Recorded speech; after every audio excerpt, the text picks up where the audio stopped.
Peace and blessings. Today's moment of reflection has me sitting out again on my sacred little space on the ground of all moss and dew and stuff, allowing the sun to do its thing and the nature to do its thing. I may not be able to do this video right now because people are coming in and out, but we'll see. So basically, in this moment, in this space, I'm thinking of spirit guides, and so I'm going through some different challenges, and as I walk out the door, this big Granddaddy long leg decides to jump on me. And when he jumps on me, of course, I kind of icky, ooey, ow, and flick it off, but I decided to look up the totem, and the totem is about weaving deeper relationships, about perception and vision. Their vision is really good. It's about seeing what's hidden and knowing what you know under the surface of things, as if I need any more sight, but okay. And so it was a welcomed totem, and as I reflect on life and just different moments of being, I find myself in awe of the way spirit works. And I was gonna do a video anyway on a spiritual practice, doing the things that keep you grounded, keep you rooted in who you are and what you know. I'm not a person who does the same thing every day. I'm not good with routines at all. I'm too airy for that, even though I'm not an air sign. I'm very airy. Sometimes my feet aren't on the ground well, which is why I come out here and sit, especially before work, so that I could have that moment to center myself before dealing with all the different energies that I'll be dealing with in the day. But it's easy to not see certain things and to not want to see certain things, and then it's easy to try to ignore what is. So spiritual practice brings a clarity into being, so that one can stay on the path that they need to stay on, so one can continue to do the work in self and in others that they need to do. It is easy to get sidetracked. It is easy to get caught up in the emotion of things, and emotion is not bad. Emotion serves a great purpose. There are moments when one needs to allow the emotional aspects of self to come out and through, because there's so much healing that can happen in that space of emotional upheaval, and one has to be willing to allow the moment to come and then to go. One has to be willing to allow for the purging, for lack of better terms, of ideas and mindsets that no longer serve the self, no longer serve the body, no longer serve the soul, no longer serve the mind. And so spiritual practice is very important. It's easy to get caught up in certain things and kind of fall off your path. Not totally, but just not do the things that really your heart is calling you to do. I haven't been listening to a lot of tones out here. I don't hardly listen to any music out here. I guess I have the music of Om playing in the beauty of the nature surrounding me. So when I walk, it used to be in the city, every time I exercise, I had some kind of music going. But when I walk out here, I haven't played anything. And I had the TV on once in the house. I've hardly watched anything. I've hardly read anything. I read little things, but what Spirit is calling me to do is like get back into my tones. I need to finish listening to Byron Katie's book. Her book helps me center a lot, because she teaches about not getting caught up in the illusion, not your own illusion or anybody else's illusion. She's like, let people own their own illusion. You don't have to get thrown into a tizzy every time they do certain things. But there also comes a time when you have to realize that certain illusions and certain behaviors are just not conducive to your growth, and then you gotta let go of whatever the situation is, even if you don't want to.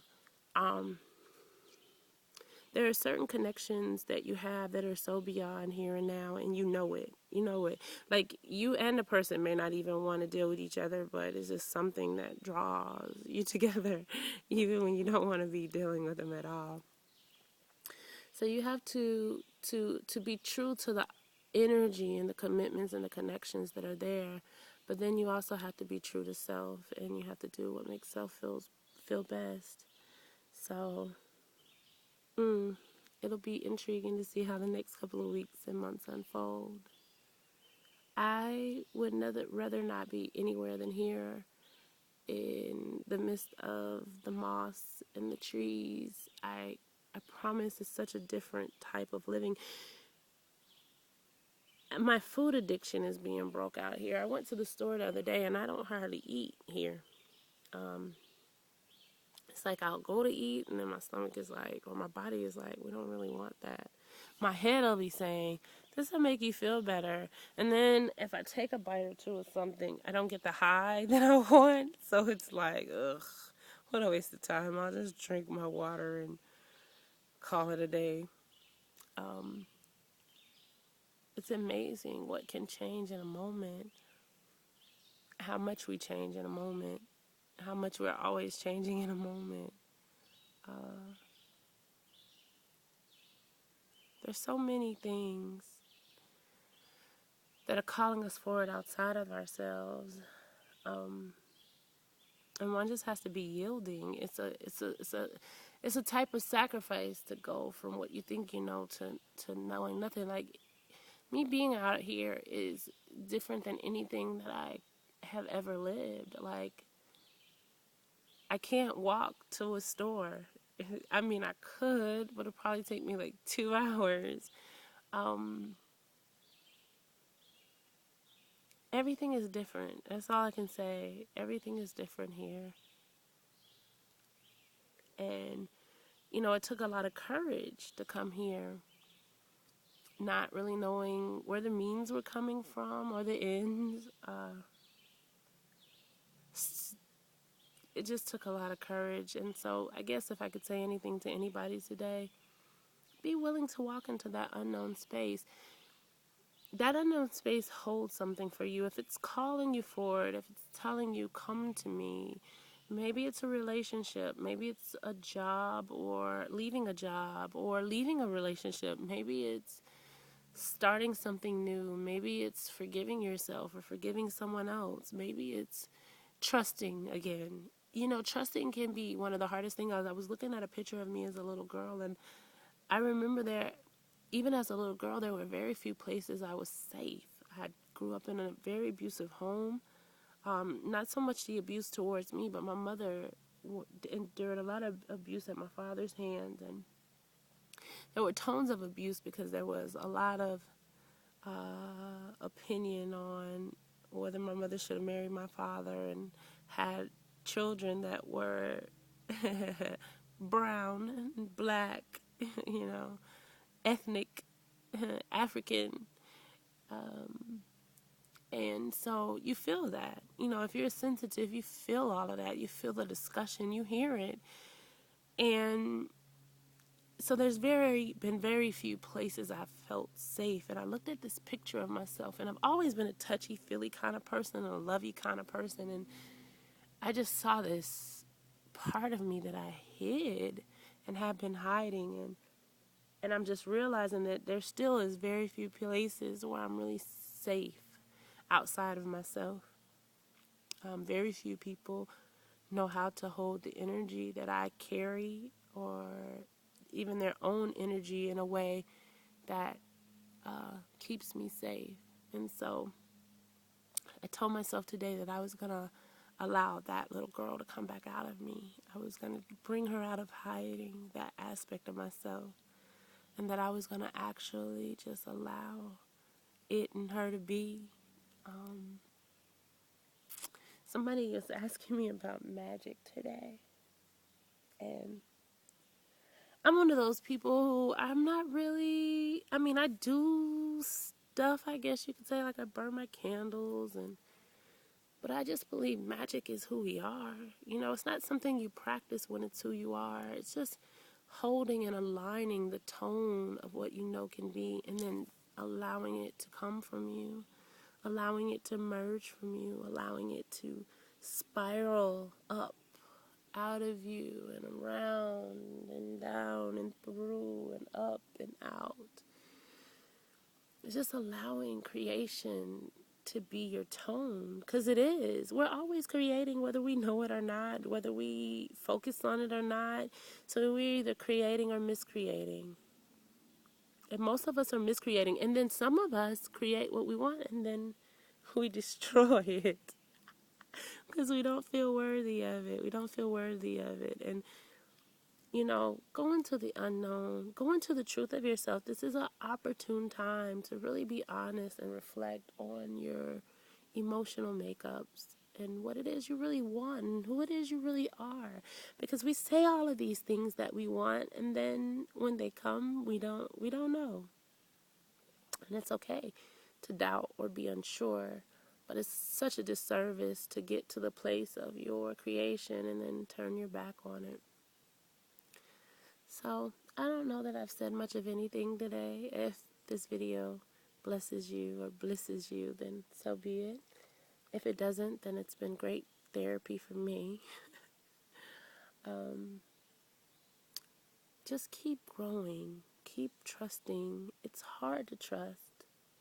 It's hard to give up these ideas of who we think we are. It's hard to lay the ego to rest. It's hard to surrender to things that you said you never would. It's hard to do that stuff sometimes, but there's such reward in it. And I believe that we can be who we really are. I believe that we are these divine, powerful creators moving and manifesting heaven and earth every day. Heaven and hell every day. On earth every day. So what you're choosing is either heaven or hell, and it's coming out of you. It's not coming from anybody else, just you. Always you. Always you. Always you. Stay on your practices. Don't be distracted by other people's illusions or your own. Remain in love. Move away from abuse in any form. That's not always easy. But it's always necessary. And I say it's not easy because generally nobody is abusing you that you don't love, that you don't care about, that you don't trust, that you don't have some kind of vested interest in. You're very rarely abused by someone you don't know or don't love or don't care about. You're very rarely abused by somebody you are not living with or sharing existence with or space with. So, you know, this could be your partner, your business partner, your life partner, whatever. You may have to move forward, and it's okay. It's okay to let go of what no longer serves you. Just because something has the potential to be good for you doesn't mean that it is, you know? So you decide. I just feel the essential self coming forward in this space, and it just makes me want to be very clear about everything. Very clear, very intentional, and I'm very potent right now.